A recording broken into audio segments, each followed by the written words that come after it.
একদিন ছিল দুটো ছেলে, মায়ের কথা শুনতো না।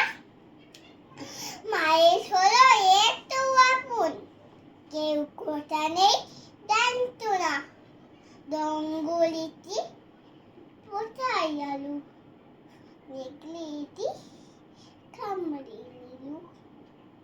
মায়ের কথা নাথুনিটার কতই হলো যন্ত্রণা। কিটি বললো চিঠি, এমন শিয়াল খুলব না। মায়ের কথা শুনতে হবে, মা কি ভালো বাড়তে হবে।